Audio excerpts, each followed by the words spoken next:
This fiqh is essential for the understanding and for the correct application of religion. We cannot dispense with fiqh. And I was saying the book of zakah in general is very complex. See, religion isn't just about salah. Religion isn't just about one or two masail. Religion and the fiqh that the ulama have left us, may Allah have mercy on them, contains hundreds of thousands, if not over 1 million masail, relating to every aspect of religion. Every aspect. And it's an amazingly complex topic. It's a labyrinth of information. And it's difficult for scholars to handle. I've spoken to you about Imam Anwar Shah Kashmiri, rahmatullahi alayh. Imam Anwar Shah Kashmiri was amazing. And I mean amazing. In fact, one of the phrases that some of the ulama used to use about him was, Arab ulama, لو سبق به الزمان لعد من الأعيان. That one of the sad things, well, it wasn't sad, but one of the things that didn't work in his favour, Allama Anwar Shah Kashmiri, rahmatullahi alayh, is that he came in the last century, and therefore people weren't able to appreciate him. Had he been one of the earlier scholars, he would have been regarded as one of the greatest classical scholars of Islam, without doubt. One, he had an amazing memory, a photographic memory. He wouldn't forget. I spoke to his son, and Imam Anwar Shah Kashmiri rahmatullahi passed away. I spoke to his son, and there was a group of scholars, and we asked him a few questions regarding his father.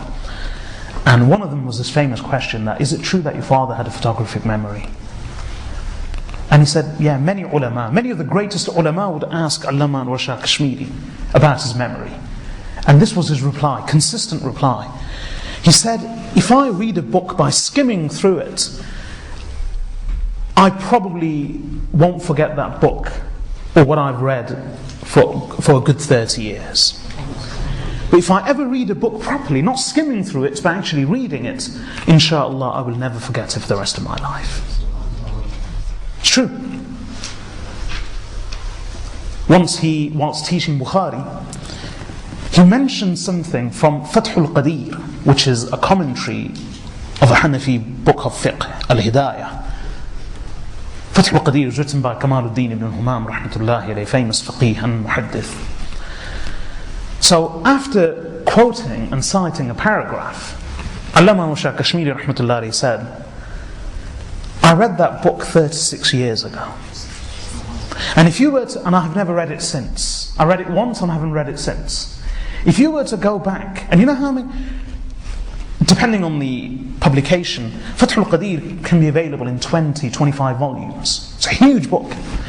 So he said, I read it 36 years ago. And I say as a gift of Allah to me that Allah has blessed me with this gift. Tahdithan bin ni'mah. I announce Allah's favour to you, upon me, that if you were to go back and refer to this paragraph from Fathul Qadir, which I quote to you now verbatim from memory, having read that book over 36 years ago, you will not find one letter or even one wow here or there. And that was true. He had a photographic memory. So not only did he have a brilliant photographic memory, see, some people have good memories, but they lack the analytical skills. He also had a piercing insight and a brilliant scientific and analytical mind. And a lot of people have good minds, good analytical scientific minds, but they don't have good memories.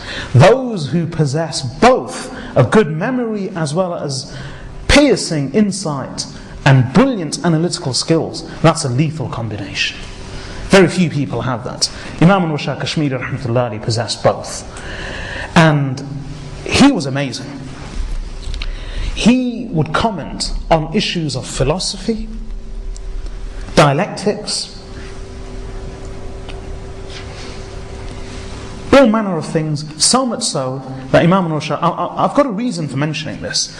Imam Anwar Shah Kashmiri rahmatullahi alayhi even claimed to have written about and understood the theory of relativity before Einstein. And he claims, Imam Anwar Shah Kashmiri rahmatullahi, that this theory of relativity was actually originally discovered by Arab Muslim scientists. And Imam Anwar Shah Kashmiri rahmatullahi alayhi has a whole treatise on it. So he could talk about theory of relativity, about philosophy, ancient Greek philosophy, history.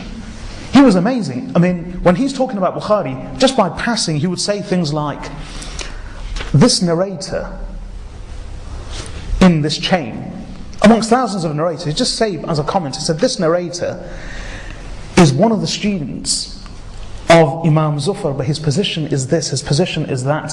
He is the same narrator who's been declared weak by this Imam on this occasion, but declared authentic by the same Imam on another occasion. Purely out of memory, he could quote absolutely anything. But the same Anwar Shah Kashmiri rahmatullahi says, and this is the point I'm trying to get at. He said, and he said himself of himself, he said, there is no science or there is no discipline of learning in which I do not have an opinion. I have an opinion in virtually everything. But, he said, except in fiqh. I am in fiqh, أنا مقلد صرف. I am a pure muqallid. I follow the fiqh, letter to letter. I have an opinion in every science, in every discipline, except fiqh, except jurisprudence and Islamic law. In fiqh, I do not entertain my own individual opinions. I am a follower of the Hanafi fiqh. And that's Kashmiri.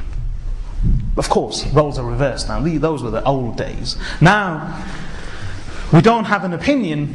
We probably don't have the ability to formulate and entertain an opinion in any topic. Our minds are completely blank. What did you have for breakfast yesterday? But our minds are blank even about our own lives. But when it comes to the Quran and Hadith, mashallah, we have an opinion on every verse of the Quran and every Hadith of Rasulullah sallallahu alayhi wa sallam and every law of fiqh.